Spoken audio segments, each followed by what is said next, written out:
네, 최근 샤오미가 공개한 SU7 전기차가 전 세계적으로 화제가 되고 있어요. 애플도 실패한 전기차를 가전 기업인 이 샤오미가 만들었다는 점에서 상당히 의미가 깊습니다. 그리고 또 중국의 실수라고 불릴 만큼 어마어마한 스펙들을 들고 나왔는데 가격까지 상당히 놀라운 수준으로 발표가 되었습니다. 오늘은 이 샤오미의 SU7에 대해서 알아보고 세계 전기차 시장과 테슬라의 전망에 대해서도 좀 논의해보고자 합니다. 자, 먼저 첫 번째로 디자인을 보겠습니다. 외부 디자인은 상당히 깔끔해요. 아마 대부분의 사람들이 이거 보고 딱 떠오르시는 게 있을 거예요. 네, 이건 누가 봐도 포르쉐 타이칸이죠. 이 헤드라이트 부분에 이렇게 4개로 나눠 놓은 거, 이거는 뭐 빼박입니다. 이건 샤오미 회장님도 아마 인정하실 거예요. 그리고 옆태도 완전히 빼다 박았습니다. 이거 더 이상 할 말이 없는 수준이에요. 개인적으로 이 부분은 반성해야 되지 않을까. 뭐 당연히 뒷판도 비슷하고요. 이렇게 포르쉐에서도 예쁘다고 하는 차를 도둑질, 아니 뭐 벤치마킹 했으니까 워낙 이 차가 예쁠 수밖에 없습니다. 그리고 색도 이렇게 다양하게 나오면서 상당히 스포티한 그런 감각을 보여주고 있어요. 뭐 디자인이라는 게 워낙 호불호가 갈리는 영역이긴 한데 제가 봤을 땐 상당히 예쁩니다. 솔직히 여러분이 앞에 있는 샤오미 마크만 떼고 포르쉐, 람보르기니, 페라리 이런 거 붙여놓으면 다들 엄청 예쁘다고 하실걸요? 그리고 내부 디자인도 전반적으로 미니멀리즘하고 깔끔해요. 그리고 또 샤오미 하면 중국 1타 가전기업 아니겠습니까? 안에 들어간 전자제품들을 대부분 이제 자급자족한 것 같더라고요. 근데 퀄리티나 만듦새가 상당히 뛰어납니다. 실제로 센터페시아는 무려 16.1인치로 엄청 큰 디스플레이가 하나 달려있고요. 그리고 돌비 애트모스 지원하는 서라운드 스피커 시스템도 동급 대비는 좋다고 평가를 받더라고요. 그리고 이제 전장 길이가 꽤 길다 보니까 앞자리나 뒷자리 레그룸 같은 경우는 생각보다 넓고 길다고 합니다. 이제 실제로 후기들이 몇 개 올라오고 있는데 상당히 긍정적이에요. 중국 사람들이라서 그런지 모르겠는데 어떤 분들은 테슬라보다 낫다라고 평하시는 분들도 있더라고요. 하지만 가장 주류적인 의견은 동급인 전기차, 그러니까 동가격대 전기차보다 살짝 나은 준수한 정도다. 주행 성능에서 막 크게 흠잡을 때는 없다. 뭐 나쁘지 않다 이런 평을 많이 내리더라고요. 근데 디자인은 다시 봐도 정말 잘 빠졌죠. 아니 이거 다른 자동차 업체에서 소송이 안 들어올까 싶네요. 맥라렌을 닮은 것 같기도 하고. 그리고 이제 레드 시트로 된 내부도 공개를 하는데 깔끔합니다. 다만 핸들에 샤오미라고 크게 박혀있는 건 조금 짜치긴 하네요. 잠깐 정리를 하고 가자면 장점은 아주 스포티한 디자인 그리고 깔끔한 내부가 되겠고, 단점으로는 이건 누가 봐도 포르쉐 타이칸을 뺏긴 게 아닐까라는 생각이 듭니다. 그리고 두 번째로 성능 부분을 보겠습니다. 와, 이게 진짜 대박이에요, 여러분. 이게 보통 0-100이 3초 이하라면 엄청 빠른 모델인데 이 샤오미의 최고 모델인 SU 맥스 같은 경우는 무슨 2.78초가 나와버립니다. 그리고 이제 최고 속력도 265까지 올라가요. 와, 이게 중국 기술이 맞나 싶을 정도인데 이 발표회 때 보니까 공기저항 계수라는 게 0.195밖에 안 됩니다. 제가 알기로 현존하는 전기차 중 가장 낮은 수준이에요. 테슬라 모델 3가 0.249, 아이오닉이 0.21이었는데 이게 지금 최고 기록을 경신을 했습니다. 에어로다이나믹을 상당히 신경 쓴 게 느껴지죠. 그런데 이 미친 성능은 여기서 끝나는 게 아니었어요. CATL MCM 배터리 101kWh를 때려박았거든요. 상당한 대용량 배터리를 사용해서인지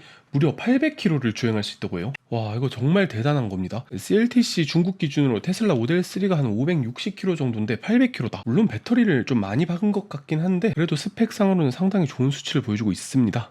그뿐만이 아니라 56인치짜리 거대한 헤드업 디스플레이를 달지 않나? 거기다 브렘보 캘리퍼에 에어 서스펜션까지 달려있는데 사실 스펙만 보면 어느 고급차 못지 않아요. 그리고 되게 다들 중국차 하면 좀 걱정하시는 게 만듦새잖아요? 그런데 한용님 말대로라면 제네시스급 단차다. 그러니까 사실 럭셔리 세단급의 그런 트림으로 나왔다고 저는 해석을 했거든요. 실제로 발표회 때 샤오미 SU7 맥스를 타이칸 터보랑 비교를 하고 있어요. 참고로 이 타이칸 터보 같은 경우는 2억이 넘죠? 그러니까 사람들은 이렇게 생각하는 거예요. 야, 샤오미 고급형 모델 못해도 1억은 될 것이다. 그런데 누가 1억 주고 중국차를 사느냐, 이런 여론이 인터넷에 아주 팽배했어요. 그런데 어제 가격을 발표했어요. 이게 진짜 대반전이었죠. 최고 모델 기준 30만 위안, 그러니까 하나로 5,500만 원인 거예요. 와, 이게 진짜 말이 되나? 지금 전 세계가 가장 놀란 건 바로 이 가격이었습니다. 와, 중국이 정말 무섭구나. 어떻게 이렇게 싸게 만들었지? 이게 기본형 같은 경우가 대략 4천만 원, 이제 SU 프로 버전이 4,700, SU 맥스 버전은 5,500만 원이에요. 지금 가격에서 전기차 업체들을 그냥 모조리 찢어 밝혀버렸습니다. 단순히 이 스펙 대비 가격만 봤을 때, 그러니까 가성비만 봤을 때는 지금 지구상 어느 전기차보다도 저렴한 수준이라고 평가가 되고 있습니다. 그리고 샤오미 측에서도 이걸 상당히 어필하더라고요. 지금 타이칸이나 테슬라 모델 3에 비교해서 이 스펙이 비슷하거나 더 나은데 가격이 싸다. 말 그대로 미친 가성비인데 여기에 대한 검증이 조금 필요하겠죠. 그래서 제가 현재까지 리뷰들 바탕으로 어느 정도 검증을 해봤습니다. 이제 중국의 한 인플루언서가 밝히기는 실제 거리는 고작 500km밖에 안 됐다. 전비가 재원이랑은 조금 다르더라 라는 얘기를 합니다. 이거는 이 표준이 CLTC, 그러니까 중국 방식을 사용해서 그런데 우리나라 환경부 기준에 맞추면 여기서 한 30%를 까야 된다라고 하더라고요. 이게 많이 뻥카가 있는 수치랄까? 그래도 500km가 넘는다는 건 좀 길긴 깁니다. 그리고 BMW 5 시리즈보다 뒷좌석이 더 길다 했는데 앉았을 때는 때는 생각보다 더 불편했다라는 평도 있었고요. 그리고 나머지 주행 성능이나 사용자 편의 등에서는 생각보다 가격 대비 준수했다라는 평이 꽤 많았습니다. 그리고 이 가격 부분도 상당히 문제가 있을 것 같아요. 지금 알리익스프레스에서 차를 팔고 있는데 지금 배송비가 보면 1,700만 원이에요. 1,700만 원. 실제로 중국 차가 우리나라로 와서 팔리게 되면 이 가격보다는 최소 20-30%는 더 더해져야 된다고 보는 게 맞습니다. 단순히 차 배송비로 든다 이 말이 아니라 AS만 깔아야지 인증받아야 되지 뭐 각종 부대 비용 발생하지. 결국에는 뭐 이 가격보다는 훨씬 비쌀 거예요. 그리고 문제는 우리나라가 아니죠. 유럽과 미국 중에서는 아마 기를 쓰고 막을 겁니다. 보조금은커녕 관세 30%씩 때려버릴 거니까 미국, 유럽에서는 진짜 거의 1억 가까이 나올 수도 있어요. 아마 샤오미는 내수 시장이나 개도국을 타겟팅하지 않았을까 싶네요. 그런데 좀 궁금하시지 않나요? 샤오미 어떻게 이렇게 싸게 만들었을까? 아니 이게 마진이 남아? 진짜 미친 거 아니야? 이게 전기차 공급망 부분에 종사하시는 분들은 더 기겁을 했을 거예요. 아니 샤오미 얘네 이거 팔아서 돈 벌 생각 없구나. 네, 저도 당연히 그렇게 생각합니다. 이거 무조건 적자예요. 중국이 뒤에서 뒷돈을 질러주나? 뭐 이게 이 가격이 나올 수가 없거든요.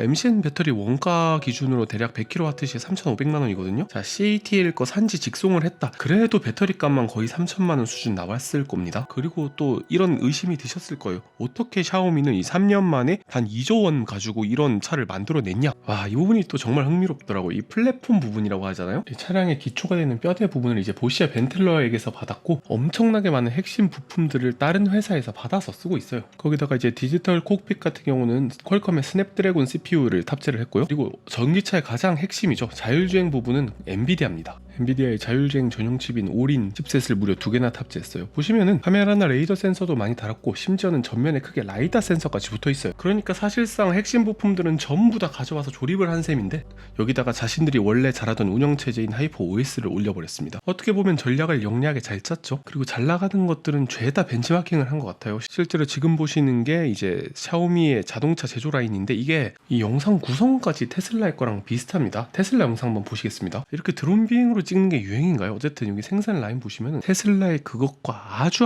유사합니다. 그리고 지금 이 찍어내는 이 프레스, 여러분도 알다시피 테슬라 같은 경우는 조립을 하는 게 아니라 이렇게 프레스로 판을 찍어버리잖아요. 샤오미도 역시 이 방법을 도입한 것으로 보입니다. 샤오미에서는 이제 하이퍼캐스팅이라는 말을 쓰더라고요. 실제로 보시면 무려 9,100톤이라는 프레스기가 2대 보입니다. 뭐 어쨌든 대부분의 부품들을 아웃소싱하고 자율주행은 이제 엔비디아에게 맡기고 이런 식으로 엄청나게 빠른 개발을 했어요. 반면 수직 계열화가 전혀 안 돼 있기 때문에 마진은 엄청나게 조금 남거나 아니면은 적자를 볼 것으로 예상이 됩니다. 뭐 그것도 점유율을 먼저 확보하려는 샤오미의 전략으로 보여요. 그런데 제가 걱정되는 것은 정상적인 양산이 가능할까? 뭐 올해 인도량 목표가 5만 대라고 하는데 이게 제대로 될지는 한번 지켜봐야 될 일이에요. 실제로 많은 전기차 스타트업들이 양산 단계에서 막혀서 실패했던 경우가 정말 많았으니까요. 자, 오늘 결론 내리자면 샤오미의 새로운 전기차 검증이 좀 필요하겠지만 가성비가 엄청난 건 맞습니다. 대륙의 실수라고 불린 샤오미에서 어느 정도 혁신을 보여준 게 아닐까 저는 이렇게 말하고 싶어요. 다만 해외 수출로는 조금 어렵지 않을까. 그리고 또 많은 소비자분들이 생각하시는 게 야, 어떻게 돈 주고 중국 차를 타냐? 중국 차는 안전하지 못하다. 아직까지 이렇게 생각하시는 분들이 정말 많을 거예요. 저도 당장 샤오미 전기차 사러 가면은 상당히 꺼려질 것 같거든요. 이런 부분에서 브랜드 경쟁력의 제고가 좀 많이 필요해 보입니다. 그래도 이 중국이 아예 국가적 산업으로 전기차를 엄청나게 밀고 있잖아요. 이제는 테슬라도 중국 안방에서 전기차로 비벼보기는 너무 힘든 상황이 온 것 같아요. 요새 쿠팡을 위협하는 알리랑 테무 보시면 아시겠지만 이 중국의 가격이 진짜 말도 안 되거든요. 뭔가 확실한 차별화가 있지 않는 이랑 중국이랑 가격 경쟁하는 거의 미친 짓인 것 같습니다. 심지어 중국 안방에서요. 여러분들은 중국 전기차의 미래 어떻게 생각하시나요? 의견 있으시면 댓글 달아주시면 너무 감사하겠습니다.